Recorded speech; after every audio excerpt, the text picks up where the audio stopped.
While all Well, of the marginalization is going on, while all of the lack is going on, the ESA is out there still trying to protect the people from extortion, from other vices of violence that the colonial police force is bringing down to the people. What would be your thoughts or remark on this particular move? Do you think it's a great move at this time, or are you proud of the ESA boys at this point? I think every meaningful ambassador should be proud of ASAs for whatever thing they do like that. That's a wonderful achievement.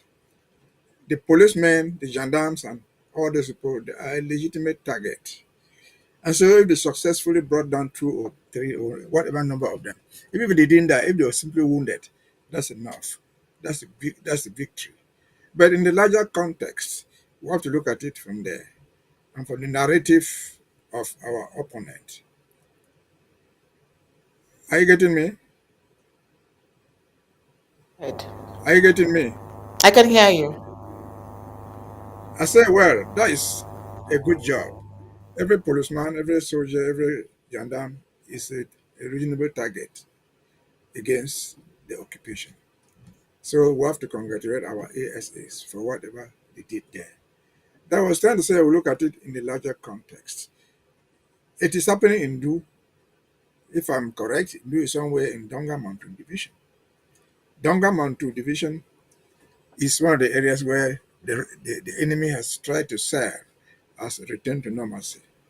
They have their captain there, the general there, called Ngala Gerard, who has been there every time to say a return to normalcy has come. It is in Du. Remember all the time we've been saying it. It is in Donga Mountain that we have the Ngarabu. And so if this is happening in Du in 2025, the question is there, can somebody say that there is normalcy specifically in Du where the government has tried to sell out as a deal for return to normalcy, as a return to for the end of the war. Before I came on this segment here, I saw something. I saw something on video. They are sure it's being constructed somewhere in Du. Yes, you see some graders and caterpillars there, but that is guarded by military guys. By the that is not return to normalcy. It is war, and war is war. Bring down those people if you wound them if you can, destroy them if you can. A tooth for a tooth, an eye for an eye. And so it's massive there. And again, as I said, in the larger context, the people who have authority in the northern in that area, the northern zone, people who have authority, administrative authority, who have control, who pretend to have control, who have been trying to lie to the public at large, that there is no mercy returning there.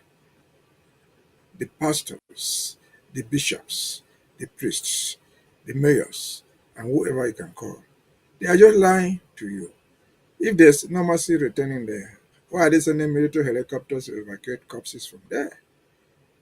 Yes, they're evacuating corpses of theirs. How many of us have died? And nobody has ever mentioned today. That is war. The AIS continue to do and do it more and more until these people will be forced to come to the conference table to negotiate an end to that war, to address the root causes of the. That's a simple story. It doesn't take long for that. It can be there all the time.